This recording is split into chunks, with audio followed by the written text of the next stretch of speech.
I don't know how many of you are familiar with a man by the name of George Kennan.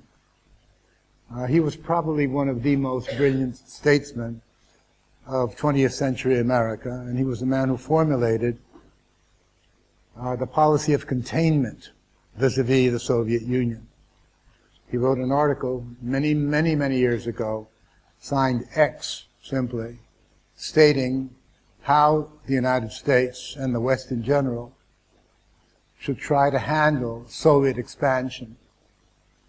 And the word he used was containment, contain Soviet Union. And that became the backbone of American policy. And when I say American, by that I mean Western policy, because let's face it, ever since the end of World War II, U.S. policy has pretty much dominated what is called Western policy in general. So this man, George Kennan, who died relatively not long ago, I think he was 103 when he passed away, was called up by one of the observers of the New York Times in May of 1998. Now, you may recall that in 1998, the United States took the decision, it was actually President Clinton who took the decision, to enlarge NATO and to include some of the countries that had previously been in the Soviet bloc. And these were Poland, the Czech Republic, and Hungary. So this New York Times observer called up Mr. Kennan and asked him what he thought about this decision. And I'm going to read to you what Mr. Kennan said. "I think," he said, "it is the beginning of a new Cold War. I think the Russians will gradually react quite adversely, and it will affect their policies. I think it is a tragic mistake. There was no reason for this expansion whatsoever. No one was threatening anybody else. This expansion would make the founding fathers of this country turn over in their graves. What bothers me is how superficial and ill-informed the whole Senate debate was. I was particularly bothered by the references to Russia as a country dying to attack Western Europe. Don't people understand? Our differences in the Cold War were with the Soviet communist regime.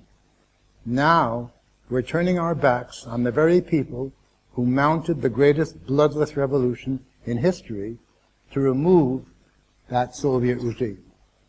I repeat, he said this in 1998. This was well after Gorbachev had come to power in 1985, and then had lost power in 1991, and this was the time of Boris Yeltsin. Now, I have interviewed Mr. Gorbachev 3 times.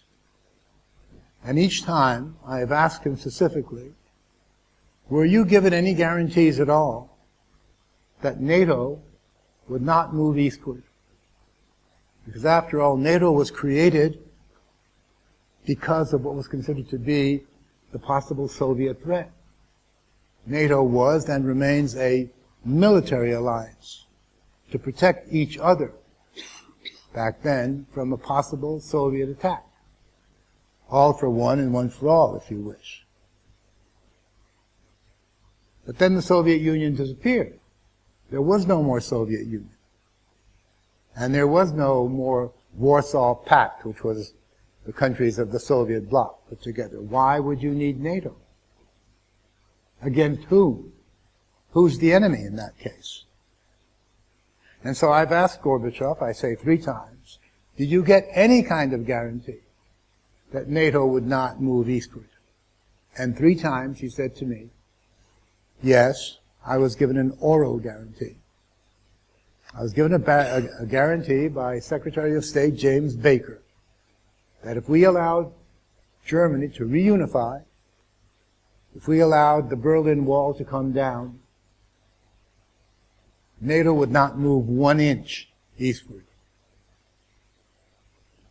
Germany reunified, the wall came down, and for several years, NATO did not move eastward. But then, during the Clinton period, it did.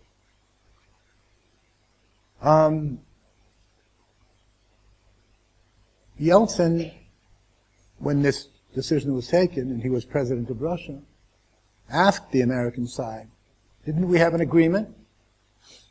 And you know what they told him? They said, no.